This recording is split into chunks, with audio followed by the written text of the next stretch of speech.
Bienvenue, peuple de la résistance. Bienvenue, bienvenue, partagez.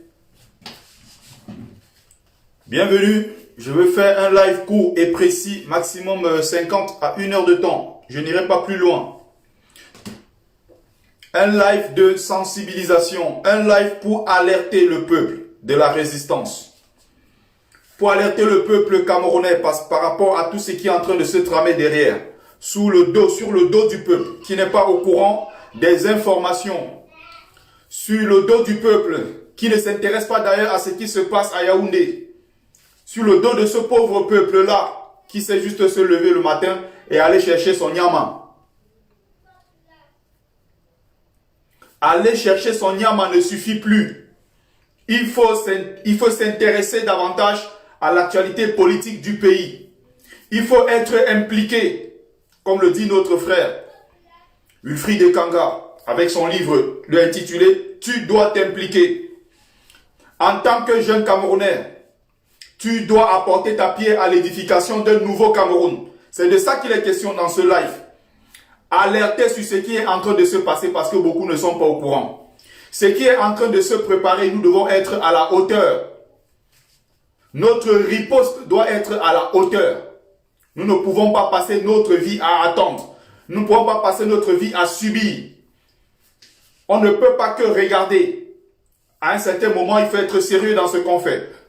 Soit on accepte cette souffrance-là jusqu'au bout, soit on se lève pour se battre une bonne fois pour toutes et mettre fin à ce régime tyrannique. C'est terminé. Mais maintenant, ce qu'il faut faire, c'est quoi? Il faut orienter la nouvelle politique. Il faut orienter cette nouvelle donne. Il faut faire partie de l'histoire. Il faut contribuer. Il faut apporter sa pierre à l'édification d'un nouveau Cameroun. C'est de ça qu'il est question. Le régime Biya, c'est mort. Le régime est tombé. Maintenant, pour ce qui est en train de se bâtir, il faut que tu fasses partie de l'histoire. Il faut que tu apportes ta pierre. Il faut que tu sois mobilisé. Même si tu es derrière en faux profil, essaye d'apporter ta contribution. Même si tu es caché derrière, essaye d'apporter d'une manière ou d'une autre ta contribution à l'édification d'un nouveau Cameroun. Car nous avons un défi. Et le défi est immense. Le défi est immense. Et je vais vous donner quelques éléments. Pour que certains comprennent jusqu'à quel point que les gens puissent mesurer l'immensité de la tâche qui nous attend. L'immensité de cette mission-là qui est en face. Et qui a été initié par les pères fondateurs de la nation, de la République du Cameroun, ou de la nation camerounaise si vous voulez. L'heure est grave. Quand je parle de mobilisation ici, ce live ne doit pas passer inaperçu. L'heure est grave. Il faut qu'il y ait le maximum au pays. Ne pensez pas seulement sortir, aller chercher vos 500 francs. Impliquez-vous sur ce qui est en train de se passer parce qu'il s'agit de votre avenir. Il s'agit de l'avenir de vos enfants. Nous sommes en diaspora, la plupart nous sommes à l'abri. Nous n'avons pas les mêmes problèmes, mais nous nous battons pour ce Cameroun-là. Nous nous battons parce que nous avons ce devoir de laisser un Cameroun meilleur à nos enfants. C'est pour ça que nous nous battons. Nous avons l'obligation de laisser un Cameroun propre, riche et prospère à nos enfants, sinon nous avons échoué. Comme les générations précédentes ont échoué en déplaçant le combat aux générations à venir. Et c'est pour ça que nous nous retrouvons aujourd'hui, 39 ans après, avec un gouvernement comme celui-là, avec Biya au pouvoir depuis 39 ans. Justement parce que les générations de 90, les générations même d'après, les générations d'avant ont abdiqué.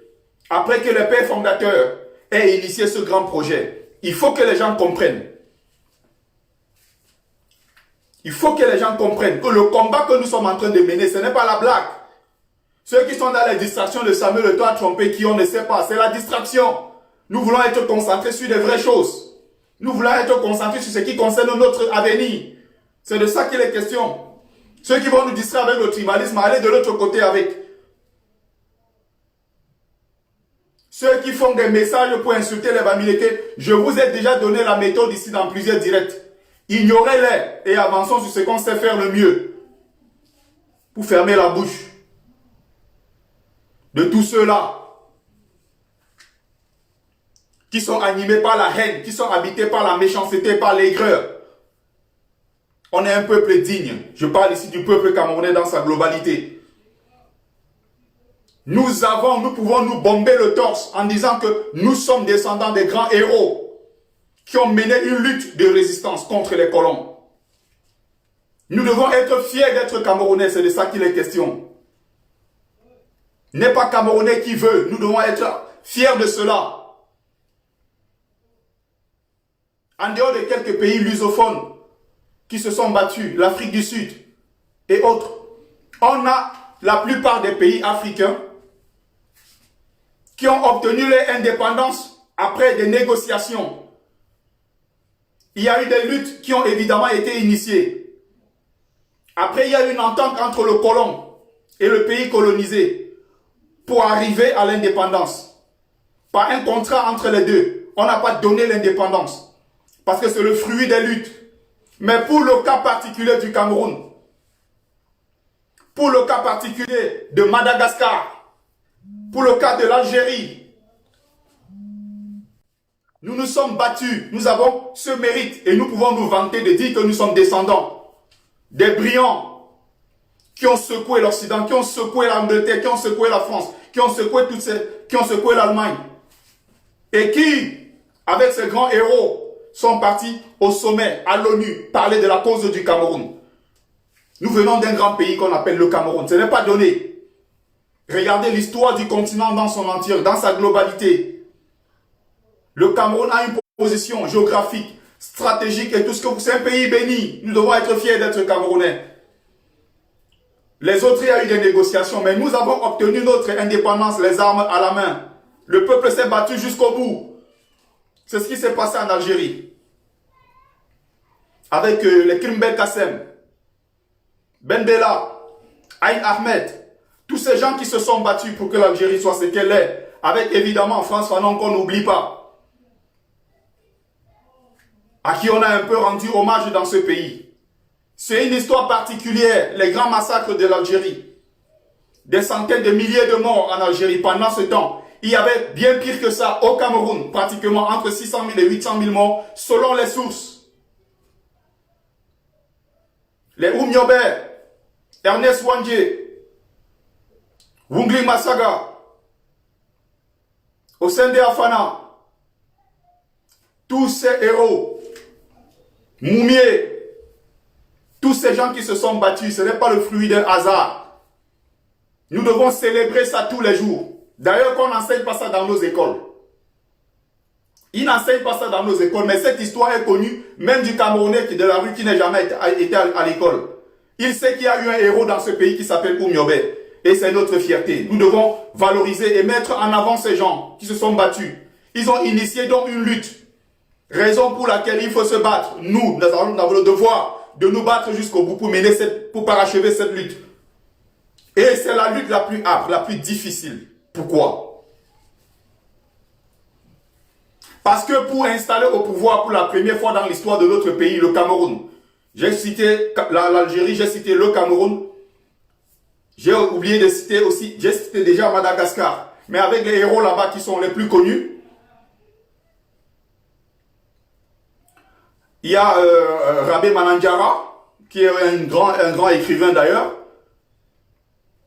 Vous avez Ravoangui, celui qui avait été, celui jusqu'à la dernière minute qu'on avait torturé. On l'a obligé à manger de la merde. On l'a torturé jusqu'à la dernière minute.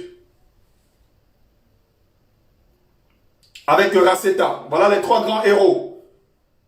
La France a envoyé Gallieni, fait 300 000 morts. Et ils reconnaissent, les Français reconnaissent 90 000 morts. Mais selon les sources, on a plus de 300 000 morts. Pour imposer cette tyrannie venue d'ailleurs. Pour imposer au peuple ce qu'il ne veut pas. Pour le cas de l'Afrique en général, mais je vais plus me baser ici sur le Cameroun. Nous avons cette obligation de nous battre jusqu'au bout pour installer pour la première fois dans l'histoire de notre pays un président, j'ai dit bien un seul, le tout premier d'ailleurs, issu de la légitimité populaire. Voilà le combat que nous avons à mener. Et pour installer pour la première fois au Cameroun un président élu par le peuple, installé au pouvoir jusqu'à ce que il prête serment et il dirige le pays. Ça, c'est la lutte la plus difficile. C'est ce qui nous attend. Ce n'est pas le Congo-Ça de la toile. Ce n'est pas le Congo-Ça de la toile. Non.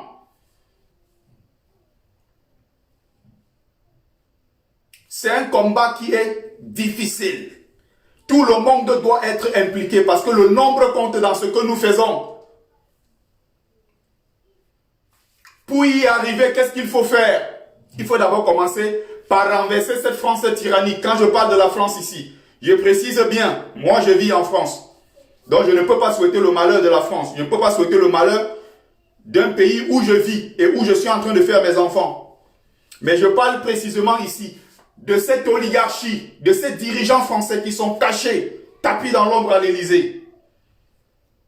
Et qui, au nom de la France, qui n'est même pas au courant des massacres et des exactions en Afrique, imposent des présidents, imposent des bases militaires, nous ont imposé d'ailleurs une langue. Voilà le combat, c'est sur ça qu'il faut être axé, c'est sur ça qu'il faut être concentré. Et c'est un combat panafricain. Le peuple togolais, aidé évidemment par d'autres peuples panafricains, par d'autres peuples africains, doivent mettre le paquet, doivent tous mettre la main dans la pâte pour que ce pays-là puisse avoir pour la première fois de leur histoire un président issu de la légitimité populaire, parce que le président Faure Gnassingbé qui est là n'est rien d'autre que le fils de le père Gnassingbé Eyadema, qui a fait 42 ans au pouvoir. Avec les réseaux sociaux aujourd'hui, avec tout ce que nous avons comme médias, avec toute cette mobilisation, il faut continuer le travail de sensibilisation pour qu'on y arrive.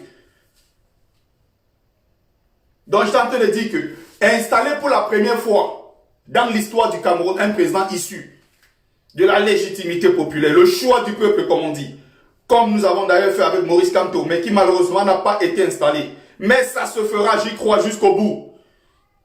J'y crois jusqu'au bout. C'est ce combat que nous devons mener. Et pour mener ce combat, il faut s'attaquer à cette oligarchie française. Il faut faire face à cette oligarchie française. C'est-à-dire qu'il faut faire front. Parce que nous avons une seule chose qu'eux ils n'ont pas. Nous avons ce pouvoir dont ils n'ont pas. Ils ont des armes. Ils ont des cercles maçonniques pour diriger l'Afrique. Ils ont d'ailleurs imposé en Afrique. La plupart des dirigeants de l'espace francophone sont tous des francs-maçons et appartiennent aux deux grandes loges qu'il y a en France. La grande loge maçonnique de France de toute façon. Donc il y a le siège ici au métro Cadet. J'ai été faire des photos là-bas, je vous avais présenté ça la dernière fois. Où tous ces gens qui ont trahi l'Afrique. Vous arrivez là-bas, vous avez le temple. Vous arrivez, vous partez dans le temple de Léopold, de Senghor. Vous avez le temple de Félix Éboué. Vous avez le temple de, je vais dire, Blaise Diagne. Le franc-maçon le franc-maçon sénégalais qui avait participé à ce qu'on a appelé ici une sorte de grand rassemblement des troupes africaines qui étaient parties combattre aux côtés de la France lors de la Première Guerre mondiale. C'était l'œuvre d'un Sénégalais qu'on appelait Blaise Diagne. Et aujourd'hui, il y a un grand aéroport au Sénégal qu'on appelle l'aéroport Blaise Diagne, qui est en fonction depuis, qui est fonctionnel depuis quelques années déjà. Voilà donc le nègre de maison qui a été récompensé dans son pays, alors que le véritable héros, Cheikh Anta Diop, n'a que le nom d'une université. Et l'université ici, après que le président soit parti, Sédar Senghor qui a passé toute sa vie à combattre Diop, l'empêcher pendant 20 ans d'enseigner à l'université de Dakar. Il aurait pu former pendant 20-30 ans des générations d'intellectuels qui devaient transformer l'Afrique aujourd'hui. Mais aujourd'hui, l'histoire retient qui? L'histoire retient Cheikh Anta Diop. L'histoire ne reconnaît pas les Blaise Diagne traîtres. L'histoire ne reconnaît pas les Senghor et autres. Ils sont sortis par la petite porte. Le véritable héros aujourd'hui, non seulement du Sénégal, mais du peuple africain, c'est Cheikh Anta Diop. Comme quoi les dynamiques de l'univers savent faire leur travail, savent rétablir la justice. C'est le cas au Cameroun. Qui se souvient aujourd'hui de Mahi Matip? Qui se souvient de tous ces traîtres? Qui se souvient de tous ces gens qui avaient traîné le corps de Oumyobé, notre héros? Traîné le corps. Qui se souvient de celui qui avait arraché les dents de Lumumba? Qui se souvient de tous ces gens? Personne. Donc pour le cas du Cameroun, le combat que nous avons amené, c'est là-bas qu'il faut mettre l'accent, c'est là-bas, même s'il y a un autre terrain. Là maintenant c'est un problème camerouno-camerounais. Il faut mettre l'accent là-bas, c'est-à-dire que sur le problème du tribalisme. Justement parce que c'est ça qui nous empêche de nous mettre tous ensemble pour regarder tous dans la même direction et regarder d'abord nos intérêts. Il faut mettre l'accent à ce niveau-là, c'est très important. Je vais souffler 30 secondes, le temps pour vous aussi de partager. Je vais mettre, comme d'habitude, le lien pour ceux qui veulent se procurer mon livre. Je vais donc mettre le lien pour vous permettre d'effectuer votre achat. Donc, partagez le live, partagez. Je suis obligé d'ailleurs d'appeler à partager, à demander à ce qu'on partage.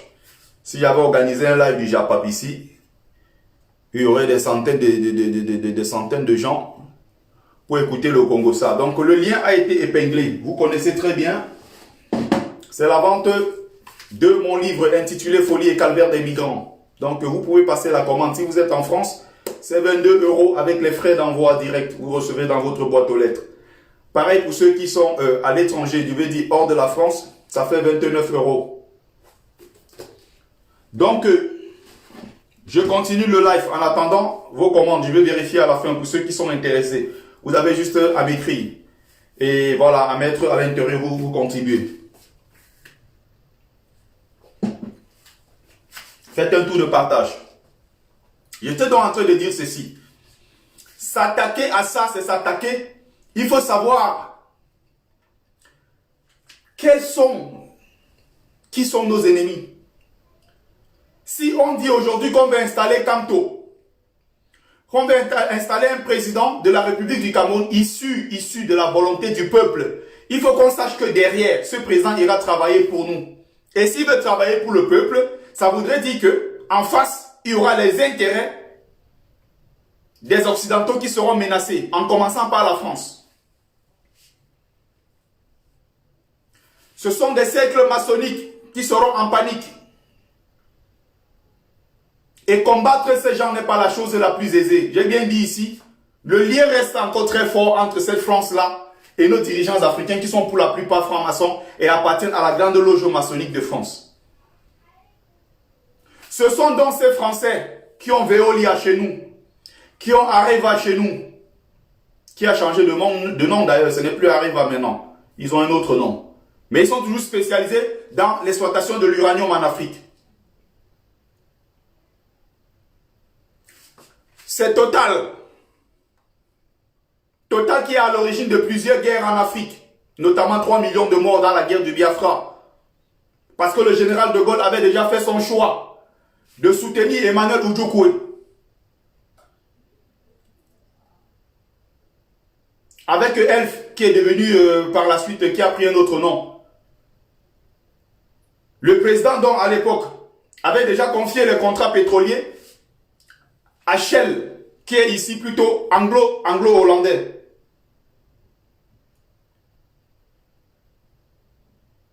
Qu'est-ce que De Gaulle fait pour l'intérêt de la France et le pétrole et toutes les richesses qu'il voulait puiser au Nigeria? Ils ont poussé Emmanuel Ojukwe contre la volonté du peuple nigérian à créer ce qu'on appelle une scission pour créer l'indépendance de l'État du Biafra, un État imaginaire.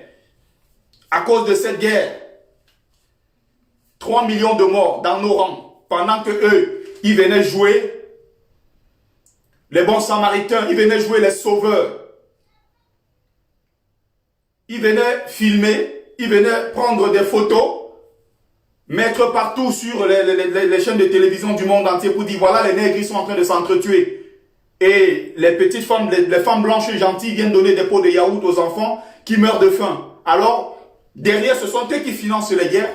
Ce sont eux qui fournissent des armes d'ailleurs qui transitaient par le Gabon, d'Omar Bongo, qui transitaient par la Côte d'Ivoire de Félix Houphouët-Boigny pour aller massacrer le peuple nigérian. Je vous avais déjà parlé des bouquins ici. Je vous avais présenté le livre de François Verschaff que j'ai dans ma bibliothèque. De la France-Afrique à la mafia-Afrique, le plus long scandale de la République. Ici, vous pouvez retrouver ces livres facilement. Et la preuve, soutenu par la France, Emmanuel Ojukwe, il a fini comment? Emmanuel Ojukwe a fini en Côte d'Ivoire. C'est-à-dire que pendant qu'il était recherché, jusqu'à ce qu'il aille se soigner pour mourir en Angleterre par la suite. Il a été gardé par Félix Houphouët-Boigny sous ordre de la France, qui avait encore 2 de ses émissaires là-bas qui contrôlaient toutes les actions de Félix Houphouët-Boigny, à savoir Guy Naré et Alain Belkiri. Toutes les références sont là. Donc, regardez ce que nous avons en face. Voilà les gens, voilà cette oligarchie-là qu'il faut combattre. Au lieu d'être dans le Congo, ça, au lieu de raconter comment Samuel Eto'o a fait avec sa copine, mais qu'est-ce qu'on en a à foutre? Vous allez voir des lives qu'on est en train d'organiser à 3000 personnes parce qu'on parle du cul avec Eto'o. Voilà le combat qui nous attend. Mais on a préféré la voie de la facilité, le Japon. De Gaulle avec leurs complices ont organisé le massacre de 3 millions de Nigérians. 3 millions de Nigérians. Entre-temps, ils ne faisaient que pomper du pétrole, pomper du pétrole, pomper du pétrole. Donc, combattre ces gens-là, installés pour la première fois au pouvoir. Bonsoir Yolande Samira. Bonsoir, bienvenue à ceux qui viennent de nous rejoindre. Faites un tour de partage.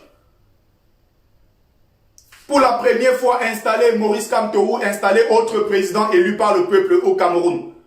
C'est le cas d'ailleurs pour tous les autres pays africains, notamment du précaré français. Il faut savoir que voilà ce à quoi nous nous exposons, voilà nos ennemis, voilà ceux que nous devons combattre.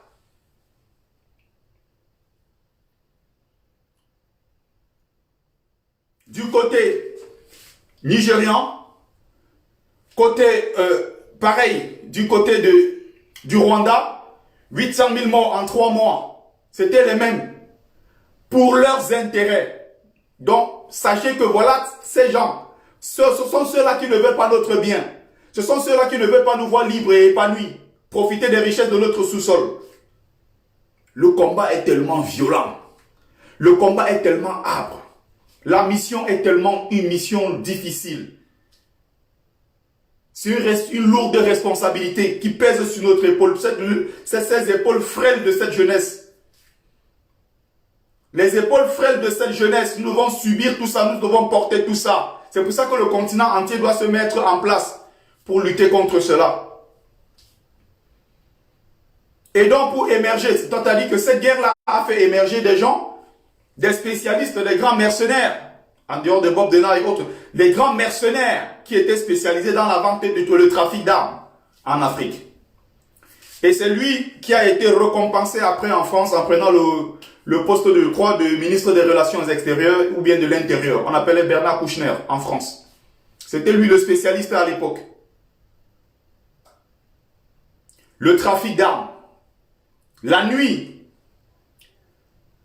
il est au port en train de trafiquer les armes. Gabon, Côte d'Ivoire, qui transite par l'île de Bioko pour aller au Nigeria massacrer les populations. La nuit, il est dans le trafic d'armes et en journée, il devient photographe, bon samaritain. Il est sur les sites. Quand les populations sont en train de mourir, il est là pour prendre des photos. Il prend des photos des enfants amaigris qui font 5 kilos, 8 kilos, alors qu'ils ont 15-16 ans. Et donc, ce sont ces photos qui sont diffusées partout dans le monde. Ça participe à ce qu'on appelle la catharsis collective.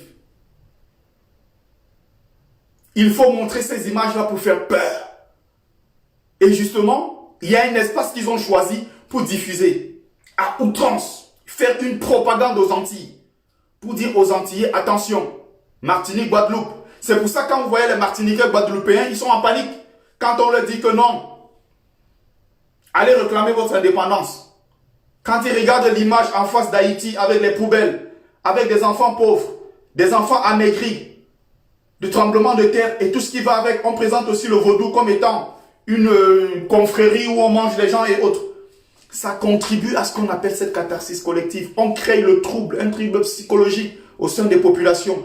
Et ils se disent, ah, parce que moi j'ai mon collègue martiniquais qui me disait, attention, je ne peux pas être autre que français. Moi, je protège mon passeport et mes allocations. Je suis français fier de l'être. Vous ne pouvez pas me demander de prendre mon indépendance. Ah, attention, si je prends mon indépendance, je deviendrai pauvre comme Haïti. Justement, ce sont ces gens-là qui ont participé à cette catharsis collective. Ils ont troublé, traumatisé toutes ces populations qui ont tellement peur de se libérer du joug de la France. Alors que quand vous regardez Mayotte, Mayotte c'est une poubelle. Ils nous disent que c'est la France. Mayotte est une poubelle. Et je rappelle que Mayotte, les Mahorais ont été français avant les Français de la Savoie. Ils étaient français avant la Haute-Savoie, qui refusait à l'époque d'appartenir à la France et qui voulait son indépendance. Mais puisque la Haute-Savoie, ce sont des petits blancs, ils sont naturellement intégrés à la République française sans que ça ne pose de souci. Mais quand on parle de Mayotte, à chaque fois on nous dit non, c'est la France, mais c'est pas la France tant que ça. Donc moi je parle de ça pourquoi? Pour qu'on comprenne quel est ce combat, le combat contre la mission qui pèse sur nos épaules. Au lieu de passer le temps dans le Congo-Ça. Nous avons une lourde mission. Donc voilà ces gens qui passent le temps donc, à faire des images, des carnages partout. Je regardais encore un documentaire il n'y a pas 2 jours sur la responsabilité de la France dans le génocide au Rwanda. Comment ils sont passés par le Congo? Ils ont occupé encore.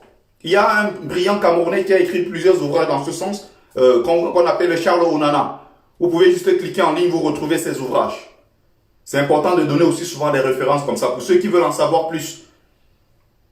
D'ailleurs que cette question du génocide au Rwanda est abordée par Pierre Péan, qui est aussi l'un des spécialistes. Même si la plupart ce sont des africanistes, n'en demeure pas qui est parmi eux.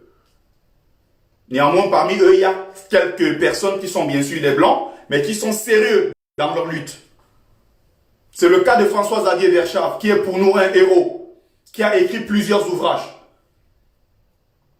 Il y a aussi Noir Silence, si vous voulez lire celui-là. Il est aussi super puissant. Il a présenté tous ses ouvrages ici. Donc, ce n'est pas tous les blancs qui détestent, je ne sais pas. Ce sont nos frères en humanité.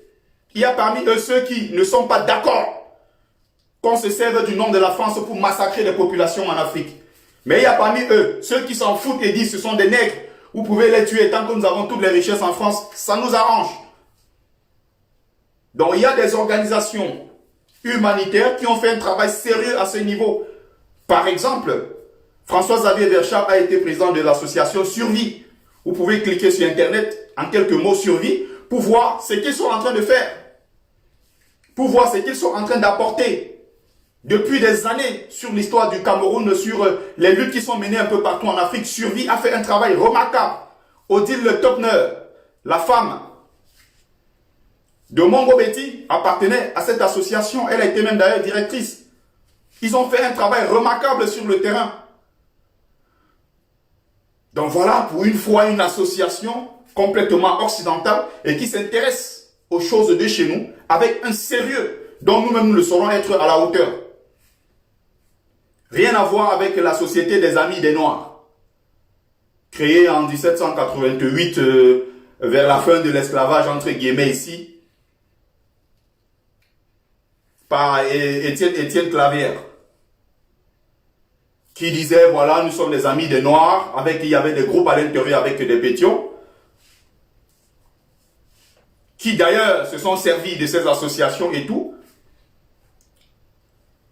Il y avait Pétion dans le groupe, il y avait lui-même Jacques-Pierre Brissot, il y avait Étienne Clavière, et d'autres encore que je vais citer par la suite si je me rappelle les noms, qui ont créé une société, fait croire aux gens que non, ils étaient des amis des Noirs, alors qu'en réalité, c'était une société où ils soutenaient des mulâtres, si vous voulez, des enfants issus des viols dans des plantations de canne à sucre et de coton, qui se sont ligués contre leur côté noir et qui soutenaient plutôt le côté des blancs.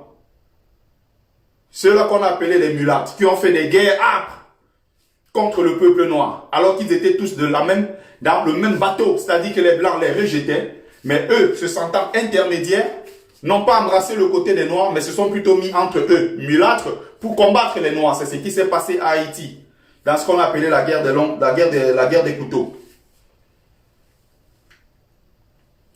Je vous ai déjà parlé de ça ici à plusieurs reprises. Donc il faut savoir que dans cette lutte-là, voilà ce qui nous attend au virage. Je reviens au centre. Voilà ce qui nous attend au virage. Il faut comprendre ça. Savoir que si nous voulons un Cameroun, nous voulons une Afrique prospère, nous devons nous battre dans ce sens-là. Nous devons nous battre dans ce sens. Nous devons faire en sorte que nous puissions laisser une Afrique, un Cameroun prospère à nos enfants. Sinon, nous avons tous échoué. Comme les aînés d'ailleurs qui ont abdiqué et qui ne se sont pas battus dans le combat pour la libération de notre peuple. Ils se sont dit, ah, en tout cas, les enfants là viendront le faire. Et voilà aujourd'hui que ça cale sur notre cou. Si nous aussi, nous n'avons pas ce courage-là de nous lever et de nous battre pour mettre fin à ça et installer au pouvoir les présidents qui méritent d'être là pour se battre au compte du peuple, travailler pour le peuple, la spirale va continuer. C'est pour ça qu'il faut se battre. Même ceux qui sont cachés derrière les faux profils, qui sont champions pour donner des leçons aux gens, en tant que faux profil caché derrière, il y a plusieurs méthodes, plusieurs moyens de contribuer au combat pour la libération du continent. Il ne s'agit pas seulement d'une affaire du Cameroun. Je vous ai cité le cas du Togo. Il n'y a jamais eu de président là-bas véritablement qui a dirigé le pays pendant une bonne période. Il y a eu l'erreur de mettre au pouvoir Sylvanus Olympio qui était père de l'indépendance du Togo. Mais le village où il est né aujourd'hui se trouve plutôt au Ghana. Voilà à quel point ces gens nous ont fait du mal. Ils ont divisé, ils arrivent. Voilà une aire géographique où il y a un peuple qui parle plus ou moins la même langue. Ils viennent y mettre la machette au milieu. Et aujourd'hui, quelqu'un est président de la République au Togo, mais le village où il est né plus se trouve au Ghana. Parce que quand ils divisaient, ils n'ont pas tenu compte. Ils sont venus, ils ont mis la machette au milieu, comme on dit. Il y a des Bamileke qui parlent anglais, considérés aujourd'hui comme anglophones, et massacrés parce qu'ils sont anglophones. Il y a des Bamileke qui parlent la même langue, qui se sont retrouvés du côté francophone. Et donc, on fait croire au pays entier que les Bamileke sont essentiellement francophones et que ceux qu'on est en train de tuer là-bas, ce sont des ennemis anglophones. Et vous voyez dans cette bêtise les Bamileke eux-mêmes qui sont en train d'insulter en disant que c'est les anglofous, c'est des Biafra. Alors que ceux qu'on tue là-bas s'appellent Donfak.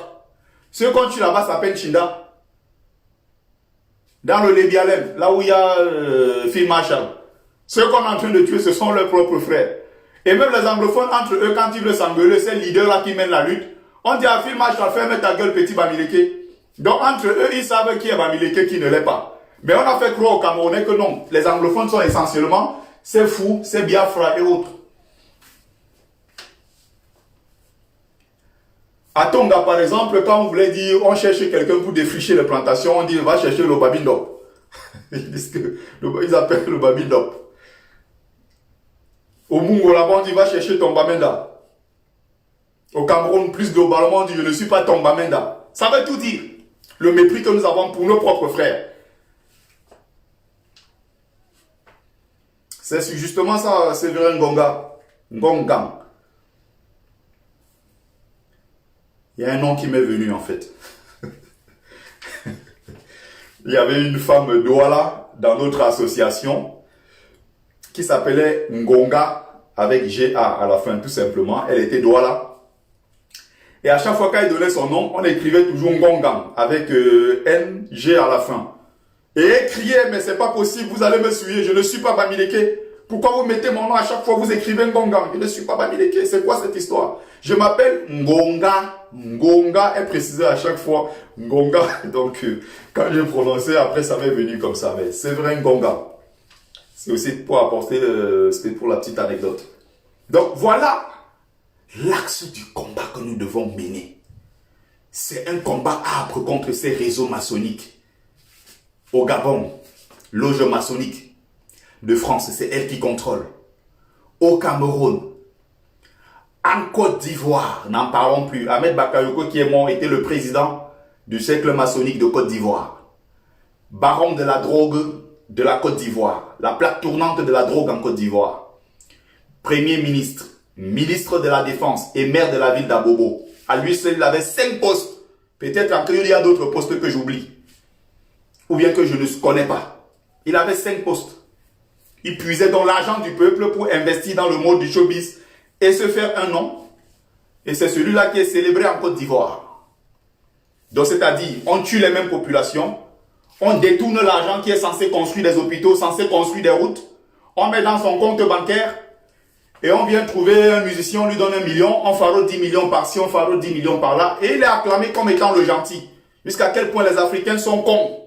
Les Africains méritent cette souffrance dans laquelle ils se trouvent. Si on fait ce qu'on appelle un audit, on lui pose des questions. D'où vient ton argent? Il ne serait pas capable d'expliquer de son vivant. D'où vient son argent? D'où vient cette richesse? Mais il y a des gens qui sont fiers de dire que ah, le père là, il était gentil. Gentil avec ton propre argent, parce que c'est l'argent du contribuable ivoirien. Qu'est-ce que les gens sont cons? Ma mère entend cela que jamais je te jette. Jamais. Jamais.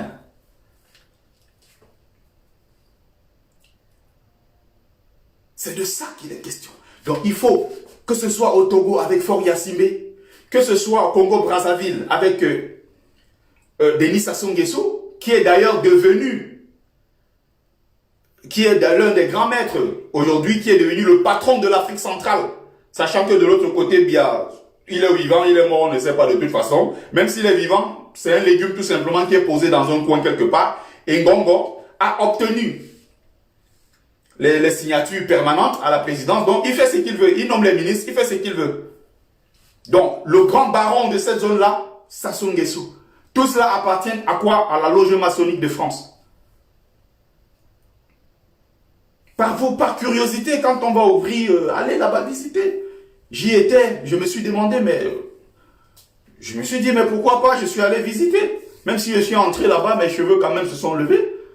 Je me suis dit, oui, je vais visiter. De toute façon, leur connerie, je n'ai pas peur, je suis un initié. Donc, je suis blindé contre toutes ces conneries. Je suis entré, visite normale. Il y a des écoles d'ailleurs qui vont là-bas visiter, des enfants du coup moyen 2, 6e, 5e qui vont là-bas. Ils font des excursions scolaires là-bas et tout, éducatives et tout. Les gens vont poser des questions et tout. J'ai été choqué de découvrir certaines choses là-bas. Je me suis dit, mais attends, comment ça se passe? La statue de la liberté aux États-Unis et tout, j'ai trouvé tout là-bas dedans. Tout ce qu'on veut vous faire croire sont en réalité, que ce soit même les hymnes nationaux, les verts, rouges, jaunes que vous voyez derrière, tout ça c'est dessiné par des francs-maçons, c'est conçu et pensé par des francs-maçons. Je vous avais déjà fait un live ici sur les vraies couleurs. Le véritable drapeau, qui était le drapeau du peuple camerounais à travers l'UPC. Ce n'était pas vert, rouge et jaune avec l'étoile. Non. Nous ne connaissons pas ces symboliques-ci parce que ce sont les francs-maçons français qui ont offert ça au peuple camerounais, notamment en 1957 à André-Marie Mbida. C'est de la main d'un Français qu'on lui remet comme ça à la poste centrale de Yaoundé. Ils ne savent même pas ce que c'est. Comme par hasard, vous allez voir 1, 2, 3, 4, 5 à 14 pays en Afrique ont pratiquement le même drapeau. Vous allez voir Sénégal, c'est le même drapeau, sauf que les positions changent. Vous allez voir Mali, c'est le même drapeau, sauf que les positions changent. Le Bénin, c'est pareil. Vous allez voir la plupart, Congo-Brazzaville, la plupart de ces pays, ils ont le même drapeau vert, rouge, jaune. Mais que signifie donc le vert, rouge, jaune en réalité? Vert, rouge, jaune ne signifie pas le vert, la forêt, le rouge, le sang des martyrs versés à la veille de l'indépendance, le jaune, les forêts et les steppes du Nord. Ça ne veut rien dire. Ce sont les francs-maçons qui ont offert ça comme on donne un cadeau au peuple camerounais. Ainsi que l'hymne national du Cameroun, c'est composé par des Français, des francs-maçons. Pareil que la Marseillaise, composée par un franc-maçon au nom de Rouget de Lille. L'ensemble de tout ça, nous ne maîtrisons pas.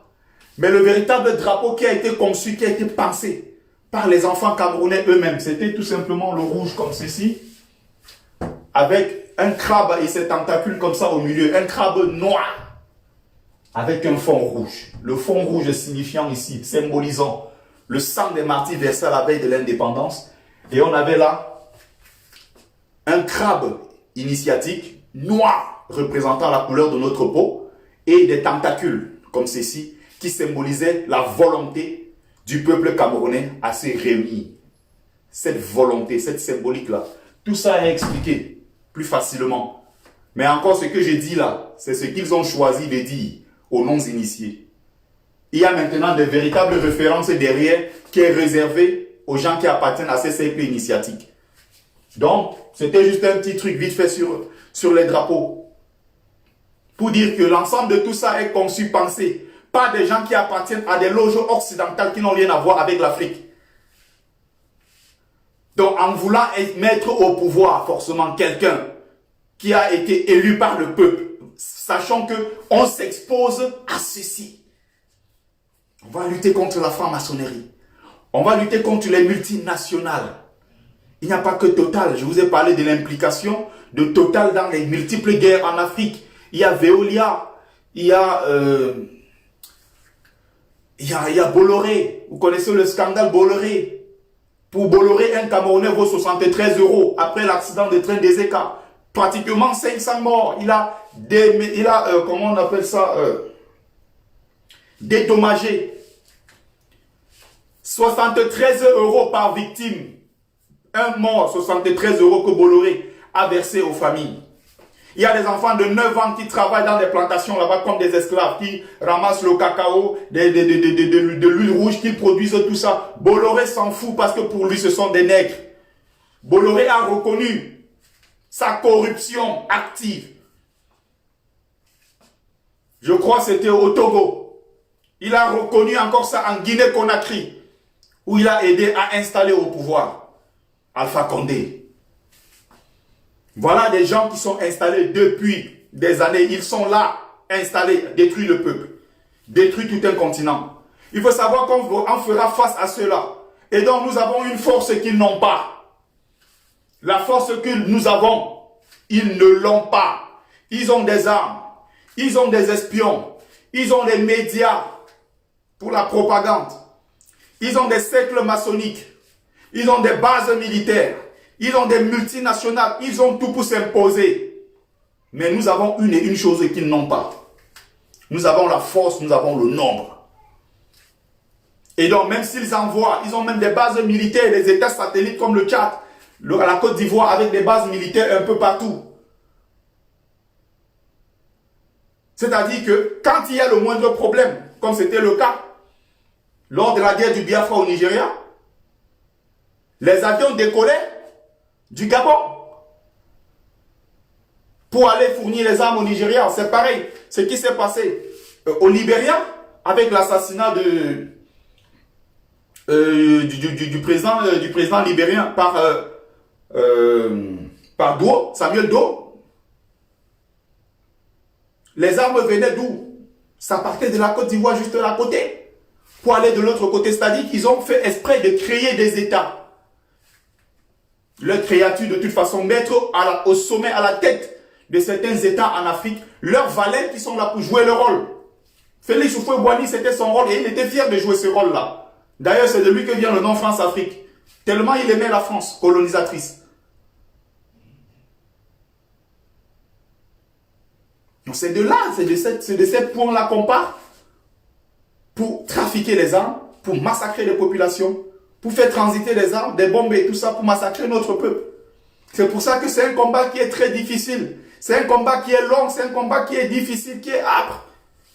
C'est rude. Il ne faut pas perdre de temps, il faut être dans la culture, il faut être dans la lecture, il faut être dans les voyages, il faut apprendre, il faut chercher à comprendre son histoire, se cultiver, lire un peu de tout, être à faire attention, essayer de voir tout ce qui se passe autour, essayer de faire des analyses, chercher à comprendre. Pardon. Au lieu d'être à 2-3 000, jusqu'à récemment 7 000 à cause d'une fois de Bobolo, où c'est quelqu'un qui a volé 8 000 €, où c'est 13 000 €, c'est 8 millions, un truc comme ça. J'ai regardé là, il y avait 7 000 personnes pour parler d'une histoire de Aline Zomobem qui a volé je ne sais plus quoi à un certain. Les gens ont fait des tonnes de directs. Je me dis, mais c'est pas possible. C'est un gâchis pas possible. Les gens font 4 heures de temps à regarder ce genre de direct. C'est terrible.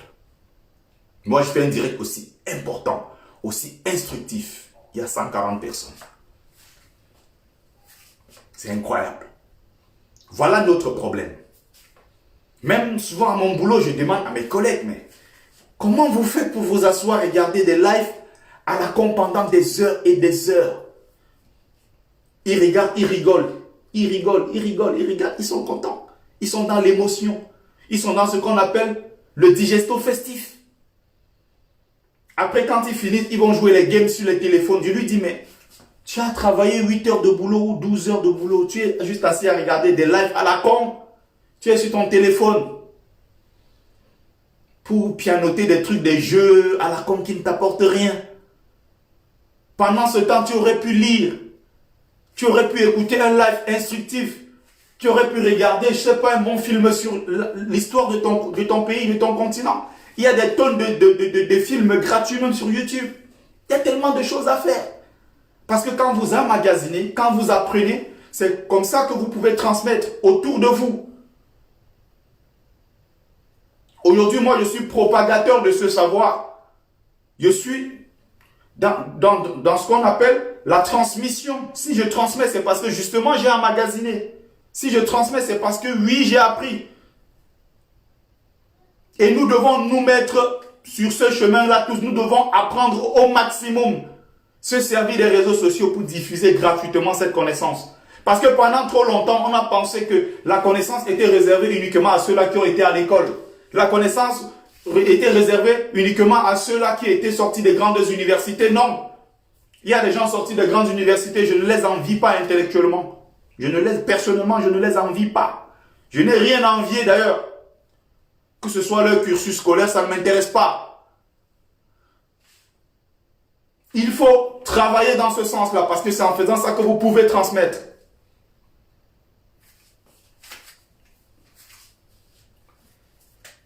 Et donc, quand il y a souvent des trucs, on dit, mais attendez, il y a Bertrand, c'est un gars quand même qui a une très bonne culture générale, on va lui poser la question. Et quand on vient vers moi me demander, est-ce que tu as une idée par rapport à ci ou ça, il y a tel débat, nous on n'arrive pas à s'en sortir, on ne comprend pas telle chose, tout de suite, tout le monde me regarde. La jalousie s'installe. Ah, celui-là, c'est à lui qu'on vient demander. Il veut faire comme s'il connaît trop.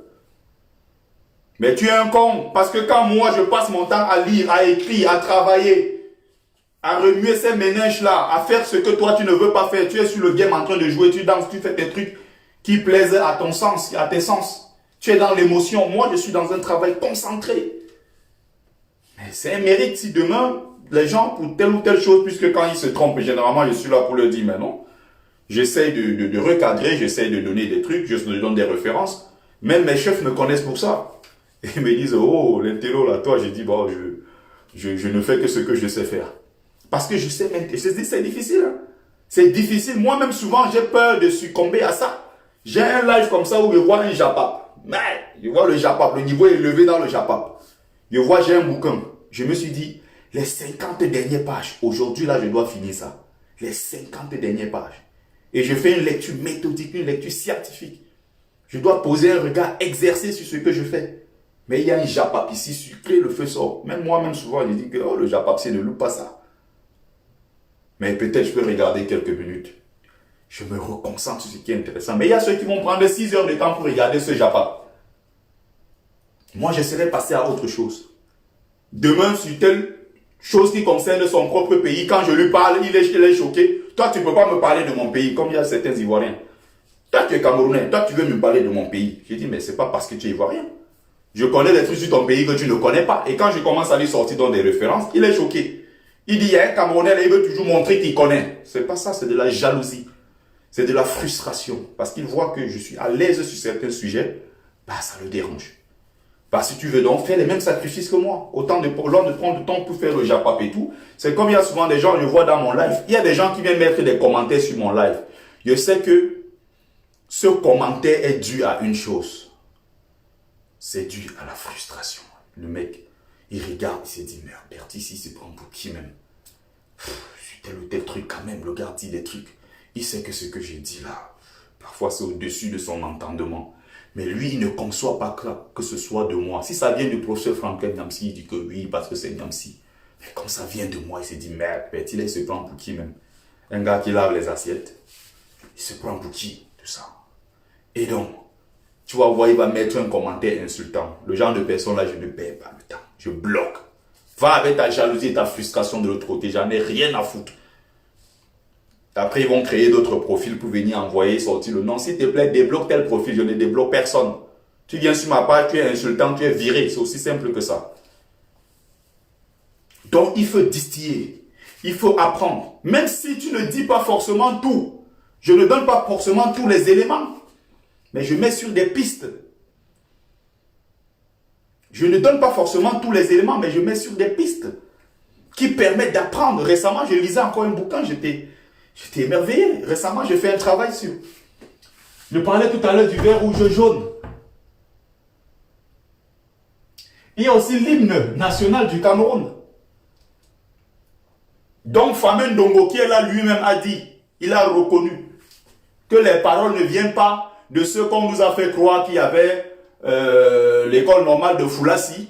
Même s'il y a parmi eux certains qui ont contribué, ils se sont inspirés d'un travail qui a déjà été fait en France. Ils ont juste déplacé des trucs, ils ont repris des mots, ils ont placé comme ça pour faire l'hymne national du Cameroun. On dit il y a Samuel Mikio Bamba, René Djama Afane, tous ceux-là, c'est un genre de la première promotion de l'école normale de Foulassi qui ont rédigé l'hymne national du Cameroun. Mais quand tu vois, à l'intérieur, il y a des parties qu'on a supprimées où tu disais « Autrefois, tu vécus dans la barbarie ». Pour quelqu'un qui analyse tout simplement, un Camerounais ne peut pas lui-même écrire ça, que ses ancêtres étaient sortis de la barbarie. Ce sont des textes qui ont été donnés par des colons et il y a eu quelques modifications à l'intérieur. Sauf qu'on parle beaucoup des paroles. Retenez bien ceci, je recommence. On parle beaucoup plus des paroles. Au Cameroun, berceau de nos... On s'arrête aux paroles. Mais derrière, il y a la musique. La musique. Qui est donc auteur de tout ce qui est musique derrière? Qui est donc l'auteur? On ne parle pas. Il s'appelait Moïse Kognaté. Et il était brillant musicien. Pendant plus de 30 à 40 ans, il a fait carrière au Cameroun. Formé en France dans les plus grandes écoles de musique. C'est lui qui a posé les bases. Et tout ce que vous entendez derrière, par exemple, je vais taper là, hymne du Cameroun.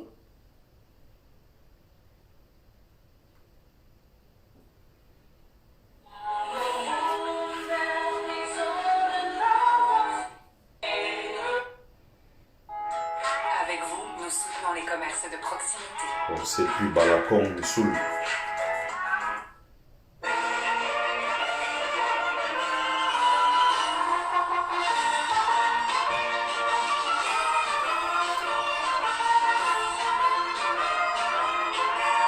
Tout ça,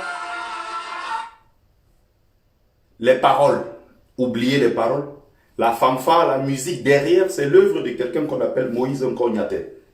Mais il était donc UPCiste. Il était de l'UPC, donc il était militant pour l'indépendance du Cameroun.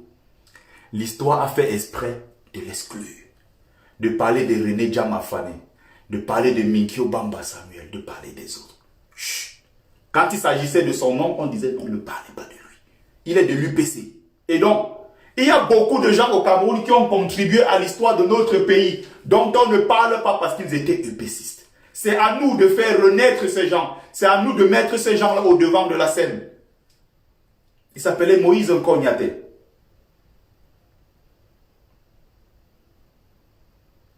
Il faut bien comprendre. Donc, si vous prenez même, par exemple, l'hymne de la Renaissance.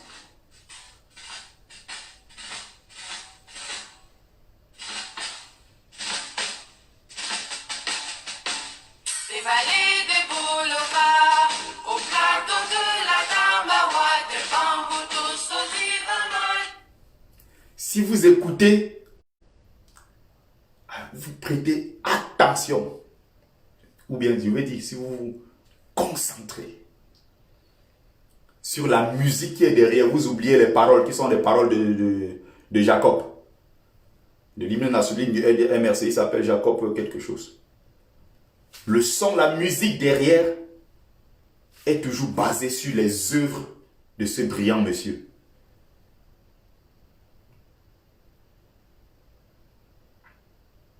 Il faut comprendre ça. Et donc, c'est lui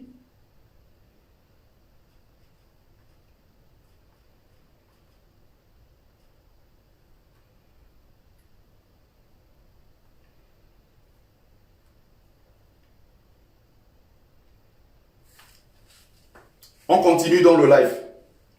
Donc j'espère que, arrivé à la fin de ce live, vous avez quand même retenu quelque chose. C'est pour ça que j'aime faire des lives qui sont des lives suffisamment bien préparés, où je parle des choses qui sont constructives. Je n'aime pas parler, faire des lives tous les jours pour le Congo-Ça. Donc, je vais...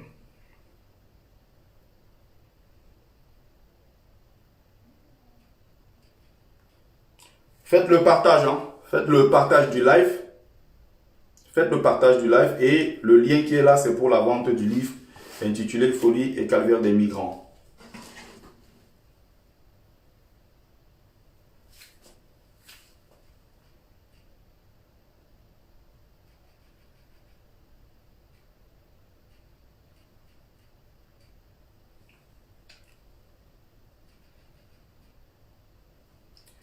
Donc, il est...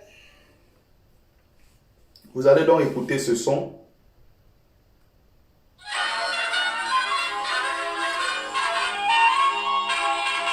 Paul Biya, nous que disons nos camarades de l'INC.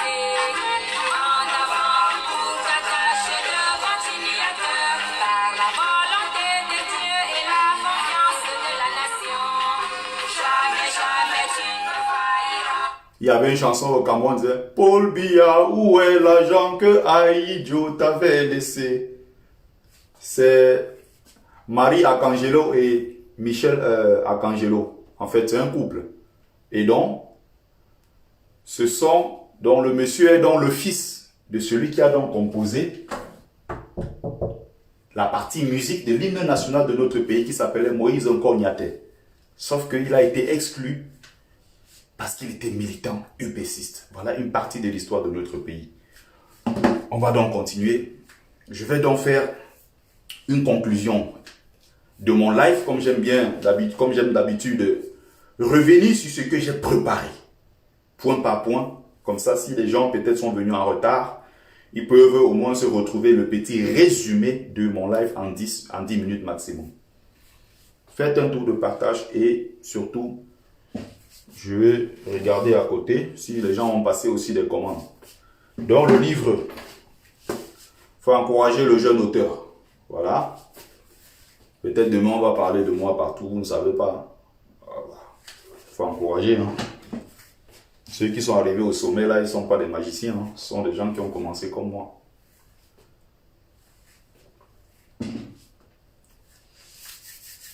Et le Gobert Song, à ses débuts, même à 100 francs, personne ne voulait l'acheter. Hein. C'est le mec qui a joué 4 Coupes du Monde, des Coupes d'Afrique remportées. Voilà. Donc je commence comme tout le monde commence. D'ailleurs, que ce que j'ai déjà pu faire à mon âge, partant de mes propres moyens, ouais, c'est beaucoup. Merci. Il y a quelqu'un qui dit toujours édifiant tes lives. Merci. Sauf qu'il y a généralement très peu de monde. Quand je parle des sujets intéressants, c'est souvent ça qui ça n'encourage pas en fait, parce que tu te dis, tu as fait tout ce boulot, tu as fait des trucs, tu as fouillé, tu as lu des bouquins, des tonnes de trucs, et tu viens faire un compte rendu dans un live pour sensibiliser, pour émanciper les gens, pour que les gens comprennent. Tu as très peu de gens qui s'intéressent à ça. Mais je ne fais que faire mon travail. S'il n'y a que 10 personnes aujourd'hui qui ont compris, et qui vont, je vais dire si les autres ont compris, mais il n'y a que 10 personnes qui font circuler l'information. Au fur et à mesure, on va arriver à un résultat. Ce qui est arrivé au Sénégal, là, ce n'est pas le flux d'un hasard où vous voyez les Sénégalais spontanément dans les rues. Ce qui est arrivé au Burkina, ce n'est pas le fruit d'un hasard, c'est parce qu'il y a eu des mouvements, comme Yanama qui ont travaillé. C'est parce qu'il y a eu des mouvements comme Balai Citoyens qui ont travaillé. Si demain ça arrive au Cameroun, c'est parce que aussi derrière, il y a eu un travail des activistes depuis l'Occident et des activistes vivant sur place au Cameroun qui ont fait un long travail de sensibilisation sur l'intérêt de se battre pour la libération du Cameroun. Demain, ça va arriver, ça ne sera pas le fruit d'un hasard. Ça va arriver parce qu'il y a eu en amont un travail qui a été fait. Il n'y a pas de révolution ex nihilo qui sort comme ça du vide directement, boum, les gens descendent dans les rues. C'est une longue préparation. Tout ce qu'on est en train de faire, ça va contribuer au Cameroun de demain que nous voulons bâtir. Je peux m'arrêter aujourd'hui où je sors là, la voiture me cogne. Toutes les vidéos que je fais, je les enregistre. Il y a des gens qui les mettent sur YouTube. Ça servira pour la suite. Parce que je ne suis qu'un maillon dans ce travail que nous sommes en train de faire. Tel peut sauter, on continue le combat. C'est de ça qu'il est question.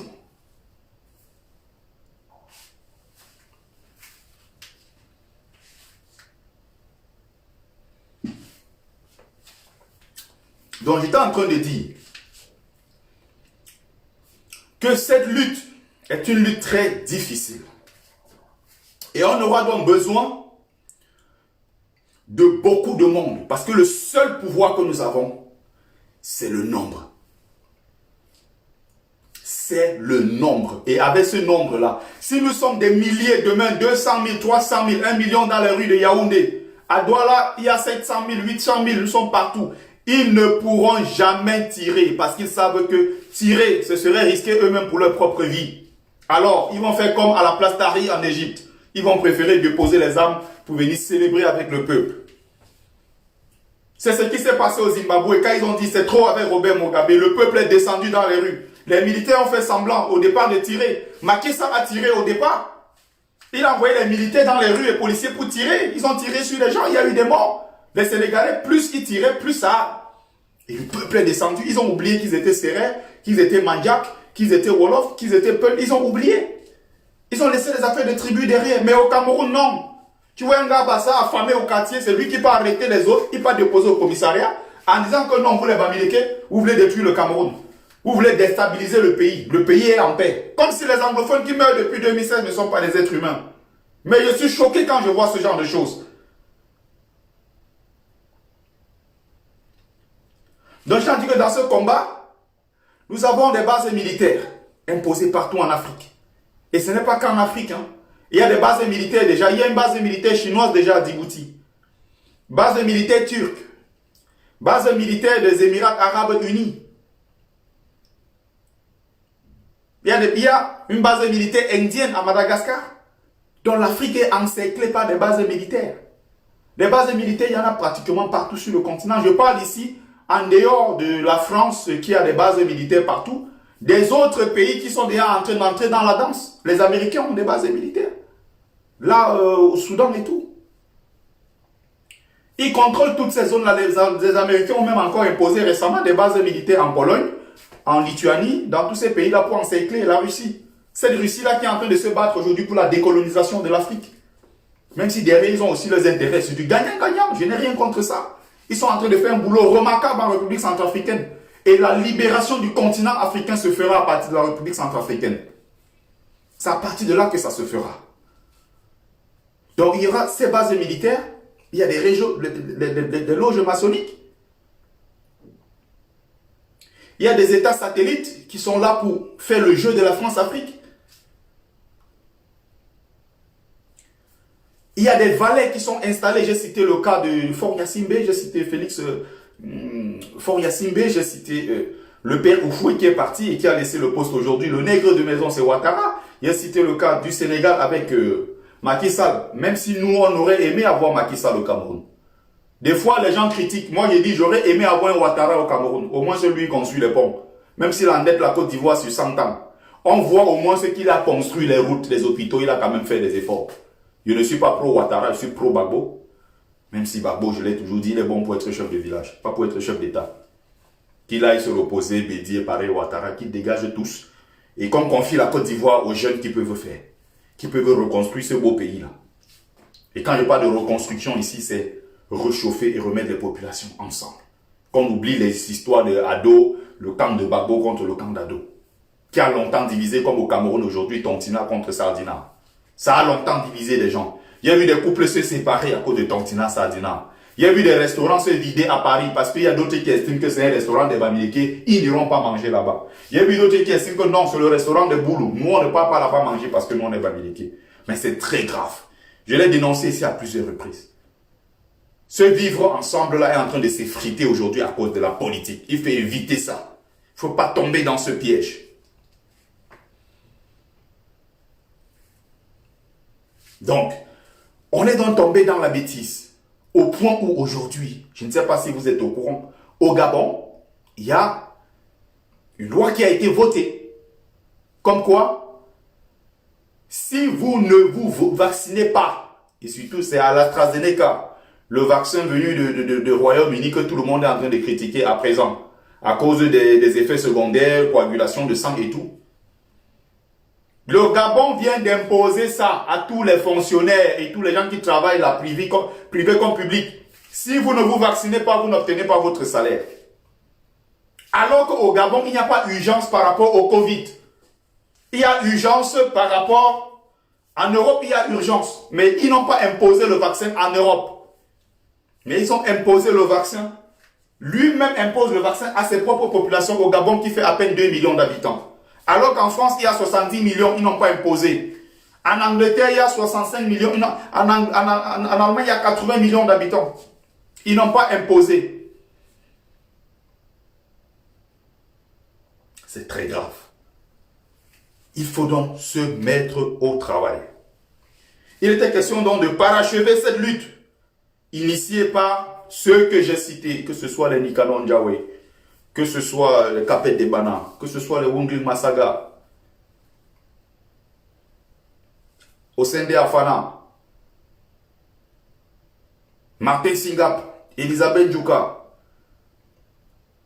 Gertrude Omok, toutes ces grandes figures marquantes.